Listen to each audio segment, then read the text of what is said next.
नमस्कार मु मोनालिसा स्वागत करुछि आपण माननकु आम कृषि रा एक सुंदर अध्याय को आम धान चाष रे जिंक रे एक गुरुत्वपूर्ण भूमिका रही एटा समस्त जानिथिबे।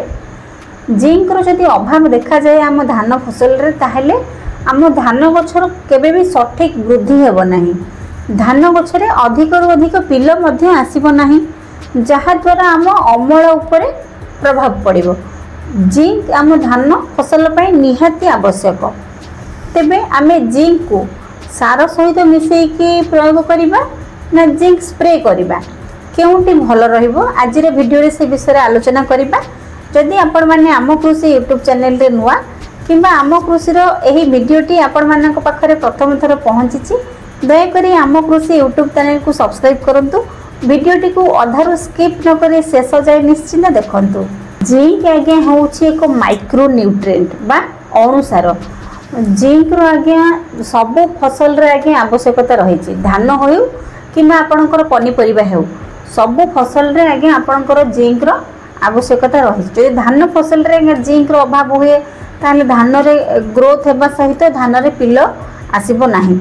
एठी आपण भाबुथिबे जिंक रे एमिति कोन अछि जहा द्वारा आम धान फसल रे एते परिमाण रे क्षति होउछि कि आम धान उत्पादन उपरे प्रभाव पड़ुछि।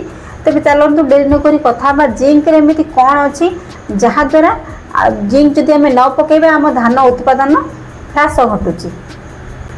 जिंक पई आज्ञा आम धान गछर सठिक वृद्धि होइथाय काहेकि ना जिंक धान गछरे ऑक्सिन हार्मोन तैयारी करथाय। एही ऑक्सिन हार्मोन आज्ञा निर्णय करथाय धान गछ केते बढ़िबो, धान गछरे केते परिमाण रे पिल आसीबो, धान गछर चेर केते मजबूत होबो। एहा केवल होछि ऑक्सिन हार्मोन रो काम। तेणु करी आम फसल रे जिंक रो आवश्यकता निहाती रहिछि। से भाई माने साधारणतः देखा जाइछि यूरिया सहित जिंक मिसे के से माने प्रयोग करिथांती किछि नहीं रिजल्ट बहुत भलो आसी थाए। किंतु जेतेबेले आपनक जमीर पीएच 7 रु अधिक थिबो सेतेबेले यदि आपनक चाष में जिंक प्रयोग करिवे ताहेले गछ एहाकु सठिक भाव में ग्रहण करि परिबो नाही। तेणु करी आमे जेकोसी सार आपनक जमी प्रयोग करंतु निश्चित भाव में आपण माटी परीक्षा करी प्रयोग करंतु। आमे साधारणतः जेउ चाष जमी रे धान चाष करिथाउ नॉर्मली सही जमीर पीएच टिके हाई रही थाए कहीं ना आमे धान रे अधिक प्रोडक्शन पाई विभिन्न प्रकार सार प्रयोग करिथाउ।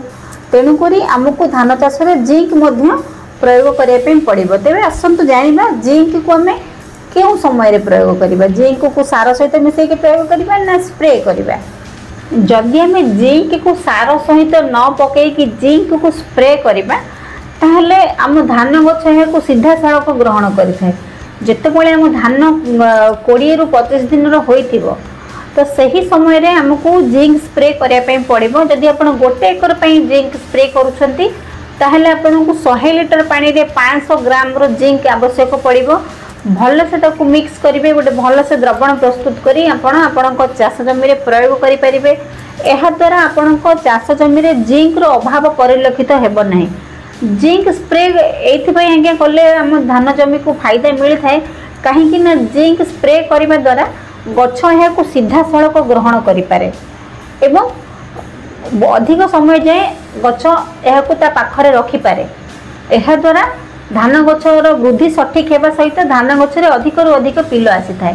तेणु करी आमको आम चाष जमी रे निहाती भाव में जिंक रो आवश्यक रही। आपण माननकु अनुरोध आपण जेतेबेले भी सार प्रयोग करूछंती निश्चित भाव में जिंक रो प्रयोग करंतु, निश्चित भाव में अधिक रु अधिक अमल पाइबे। एही छोटिया वीडियोटी आशा करूछि आपण माननकु भल लागिथिबो। जदि भल लागि थाए ताहले छोट लाइक करिवे। रहिली नमस्कार मु मोनालिसा। देखा हबो आपण माननक सहित आम कृषि रो एक सुंदर वीडियो रे।